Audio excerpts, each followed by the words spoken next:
Our search is over, my friend. We found the perfect camera at last. I was debating for a long-ass time, do I need a full-frame camera? Does anybody need anything? Is the real question here. This isn't Cirque du Soleil here.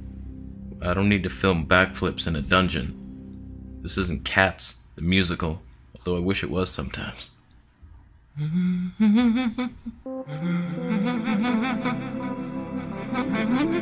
The answer was right under our noses the whole time, my friend. Sometimes you don't go for the shiniest camera. You go for the one that suits you. And that's why we went with the Fuji X-T3, my friend. That is exciting. How excited are you right now? It doesn't turn on. Why doesn't it turn on? XG1. Oh god, it's a Minolta film camera. This is a Minolta film camera. God damn you, eBay. You fucked me again. It looked like a Fuji X-T3 in the pictures. I should have read the text. That's on me. That's a big loss. That is a big loss. I got ripped off. I got ripped off hard. I deserve it. It doesn't even shoot video. The battery's dead. There's no flippy screen. It doesn't even have a screen.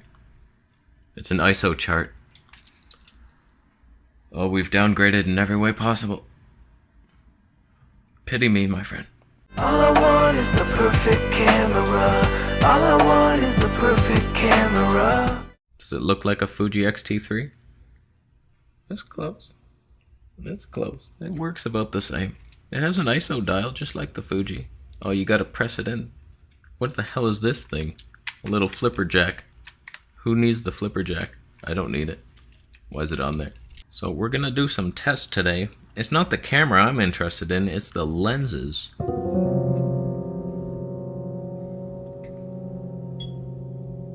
We got ourselves an adapter, my friend.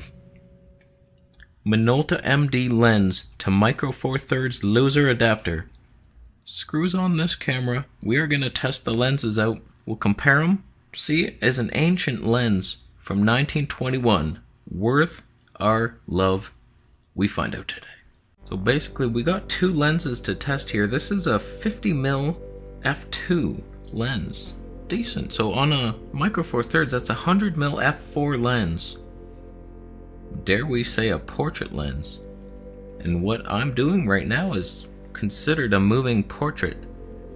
Just like the Queen of England ordered for her army. I don't know history. We also have the Behemoth. We got the Behemoth, my friend. 85 to 210. F not available. What is it? F4.5. Constant. No variable aperture up in this bitch.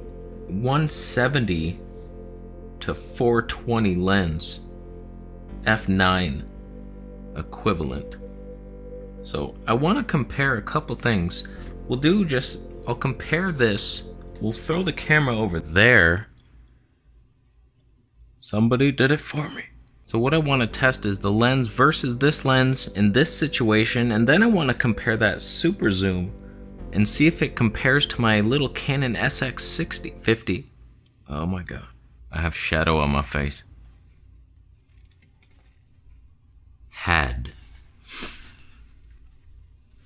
So I'll try to get a shot of the moon with the Canon super zoom versus, I've always wondered this, is the little tiny sensor but super long reach better than a micro four thirds with less reach but cropped in? What's more powerful? So we test that out, and just image quality versus the super zoom style. How you doing? So we're on the 25mm lens, obviously.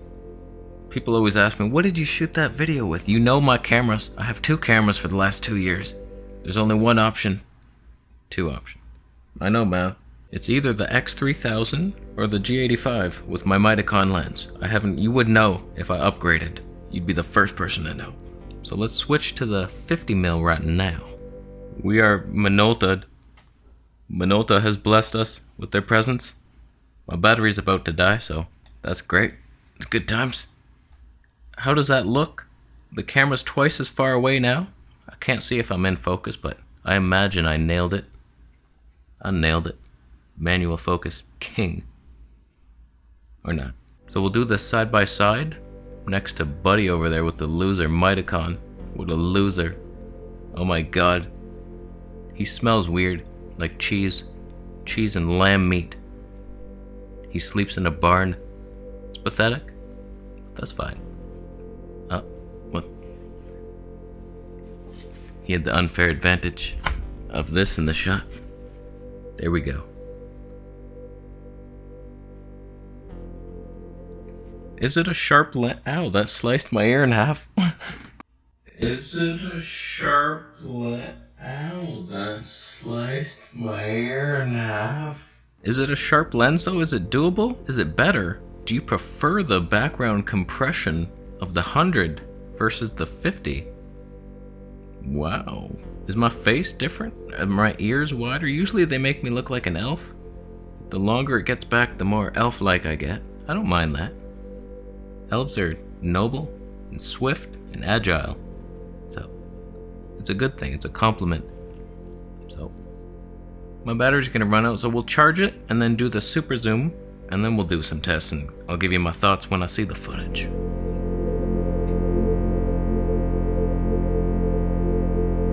Why, hello to you. We are on 85mm, 170 equivalent f91. How fantastic does that look? Is it a sharp lens? It was tough to get focus. It was jiggling all over the place, like a jello jiggler. Can you believe that? I'll put this one side by side with the 50. Let me know what you think of that. Which one is better? Which one is sharper? Is this an amazing lens for wildlife? Manual focusing on birds must be so easy. Birds in flight. I'll do it. I don't think I can even use the max zoom reach, because look how far away that thing is in the living room. I don't have an external monitor on there. Don't look at that. A review's not coming. I wouldn't have gone against the flippy screen. I'll see if I can back up and move that thing as far back as possible, and then we get it. We get that 210mm. I don't care if it's just my eyeball in the shot. We're getting it. Maybe you can help me focus. Yes, because you look blurry.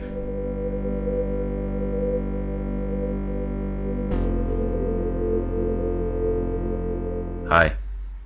We're at 4000mm. The camera's on Mars, and I'm on Pluto.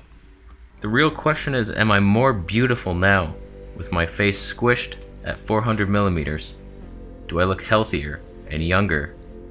And do I fart less? Can you tell? You can't. So I'm gonna review the footage, and then I'll take a couple pictures to compare the lenses to appease the photographers. Sarah, don't smile. I want the audience to feel your fake sadness. Loser. We'll do a little side by side with the 50. How's that? Which is better? Should I crop in the 50 to make it look like I'm just ahead? What's the crop and zoom like versus the real thing? What's better? Post it down below. For my photographer friends out there, I set up a perfect rendition of a Van Gogh still life painting. The orange, centered perfectly in the middle of the image, is counterbalanced if not complemented by the toilet paper roll on the left and the Kleenex to the right. It makes one ponder the important questions in life, like what should you use? Just toilet paper to blow your nose? Are you a heathen? Or do you spend the extra $3.99 and get a couple boxes of Kleenex? Anyways, I compared all three of my lenses here. What you're looking at right now is the Mitacon 25mm wide open at f0.95, my friend.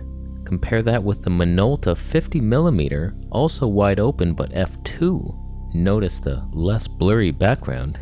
I'm blown away right now. I often wonder to myself at night what makes more of a difference in the blurry background, the focal length or the aperture.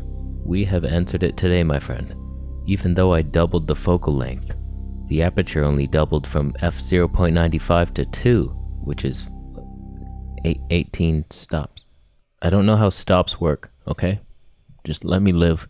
None of it ever makes sense. We also took a shot with the 85mm lens. Notice the compression, toilet paper and Kleenex coming together to make love. And then we zoomed in all the way to 210 millimeters. My goodness, that is one sharp lens. It's softer than my tooth enamel after orange juice. So basically what I've determined here, the 85 to 210 lens is soft as butter, and even if I did manage somehow miraculously to get a bird in focus manually as it whizzed past my head, it would be softer than a coconut mousse made by frickin' Aunt Jemima. So I don't think we found our wildlife lens in this one. But comparing the Minolta 50mm to my Mitacon, the Minolta is actually a little sharper. It's a little sharper, that piece of shit. Mitacon, you're just rude. You're just rude. Couldn't you have bought one of those knife sharpeners first? Just rub the lens on it before you sent it to me. Why didn't you do that? So the Minolta lens is better, but it is 100mm f4, which I have practically zero use for. So I'm leaning towards sending back the adapter and pretending this all never happened. And now we face the cold hard reality of the Minolta Foundation. We pit the 410mm reach against the little Canon SX50 with a 1200mm lifelong span of lifespan. You're looking at the Minolta right now, sharper than anything you've ever seen in your life most likely. But will it be outdone by a $200 point and shoot bridge camera? The answer is Jesus, mother of monkey family life. That's sharp. Canon, holy shit. You let me down, Minolta. You let me down on this one. So we will not be zooming to anything. I couldn't find the moon. It's cloudy here in Toronto. I'm sorry about that. But what Minolta lacks in sharpness, they make up for in character. Oh, the glorious Minolta, the XG1. It does 4K at 90 frames per second and takes photos at 41 frames per second. Pretty sure that's class leading. Goes up to ISO 470. Which is pretty sweet for that low light. Notice how nothing is in focus in this shot. There was a bit of motion blur, even though the camera was on a tripod. I drank coffee 14 days ago and it's still affecting me, otherwise I would have nailed it. So take one last glorious look at her, my friend. The vintage lens still has a place in our hearts, as long as you can find your focal length of preference. I'll be keeping my eye out for a 20mm f1.2 lens. Let me know what company sells those. And I think we're done here. Thank you so much for watching the video today. Let me know your thoughts down below. What do you think of the old vintage lenses? Some things never go out of fashion, like wool sweaters and wood. So I'm gonna leave.